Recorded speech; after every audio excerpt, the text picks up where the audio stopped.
Cette exposition La Source, en fait, c'est une exposition qui présente non seulement les costumes de ce ballet. Ce ballet a été créé en 1866 à l'Opéra de Paris, dans l'Opéra de la rue Le Pelletier, non pas dans l'Opéra Garnier, et n'a été repris qu'en 1875, un seul acte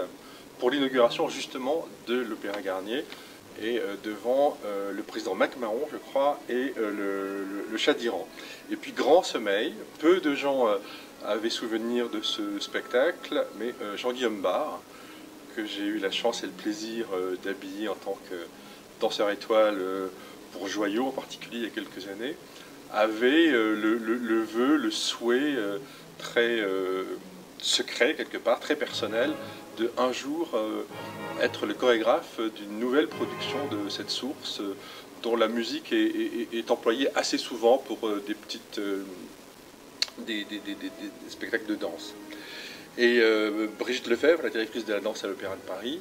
a pressenti combien était forte en lui cette idée et lui a donné carte blanche et en l'aidant à monter ce spectacle et en me faisant le plaisir aussi de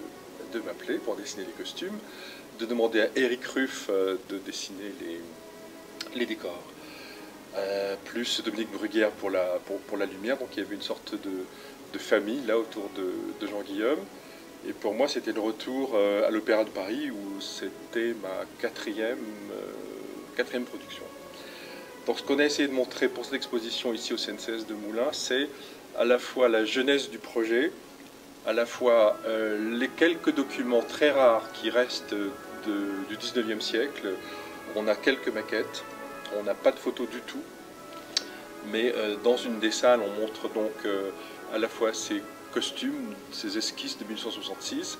J'ai aussi voulu que Jean-Guillaume Barre nous montre comment est-ce qu'il écrit la danse, comment est-ce qu'une chorégraphie se note sur du papier. C'est assez intéressant. Et puis bien entendu, les très beaux dessins, parce que Éric Ruff est un magnifique acteur, un formidable scénographe et un grand dessinateur. Donc je tenais absolument à ce qu'il y ait des dessins d'Éric, qui a aussi investi la salle dans laquelle nous sommes là en ce moment, où il a recréé à l'identique, en plus réduit bien entendu, le décor qui était celui de Garnier à l'automne 2011. Ensuite, pour les costumes, je voulais aussi que le public puisse pénétrer dans le sein des saints, c'est-à-dire dans les ateliers où personne ne vient jamais. Donc il y a une sorte aussi d'hommage à ces coulisses, plus que coulisses, aux ateliers à la fois de flou, c'est-à-dire les ateliers où sont fabriqués les costumes des danseuses, l'atelier tailleur où sont fabriqués les costumes des hommes, des danseurs, et puis un endroit stratégique et importantissime qui est celui où se font à la fois les teintures, les peintures, tous ces procédés de couleurs sur les costumes, ainsi que tout le travail de bijouterie, puisque dans un ballet comme celui-là, on a utilisé beaucoup de diadèmes, d'autant plus que le sponsor du spectacle est Swarovski, le fabricant de cristal, de cristaux autrichien, qui nous a apporté une aide phénoménale avec des milliers et des milliers de petites pierres qui se retrouvent sur les costumes qui sont à côté de moi et beaucoup d'autres, puisque cette source implique l'idée de l'eau et d'une ambiance très mystérieuse, très magique, d'une source dans la forêt, une forêt que Éric a pensé à imaginer à partir du rideau de l'Opéra Garnier transformé en lambeaux, comme si on l'avait oublié pendant des siècles ou des millénaires dans une jungle, en utilisant les guindes,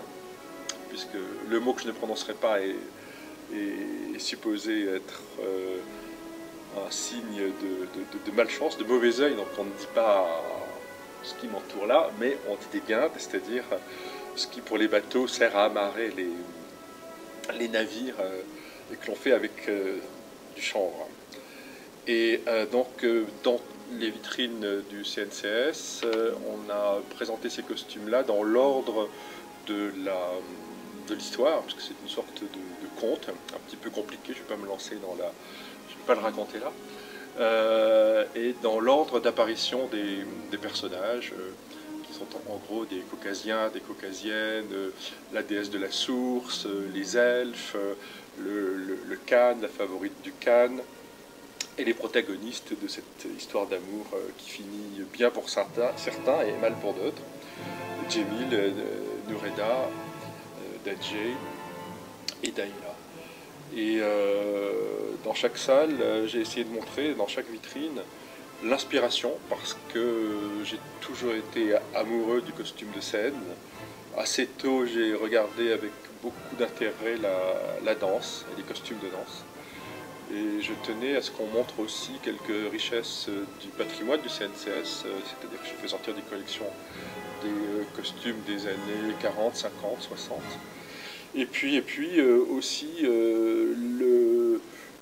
la manière dont nous procédons pour une chorégraphie comme celle-là, pour une production comme celle-là, quand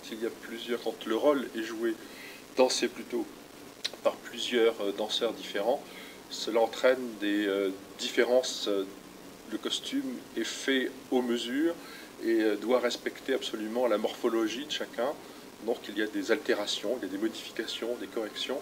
Et je pense que ça peut être intéressant de montrer comment, à partir d'une seule maquette, on aboutit à 3 costumes différents ou 4 costumes différents. Qu'est-ce qu'on montre d'autre? Bien entendu les dessins, les planches de recherche de tissus, les accessoires. Et je pense qu'on aura une idée assez précise de ce spectacle vu de l'intérieur. Et j'espère partager le plaisir que nous avons eu, parce que un spectacle est toujours phénoménal, c'est émouvant, c'est toujours une expérience différente. Et là, j'avoue que l'année que j'ai passée, 2010-2011, à travailler avec l'équipe de l'Opéra de Paris, a été une année sur un petit nuage de bonne humeur. Donc j'espère que le public du CNCS pourra partager à travers cette exposition l'enthousiasme que nous avons éprouvé à le monter.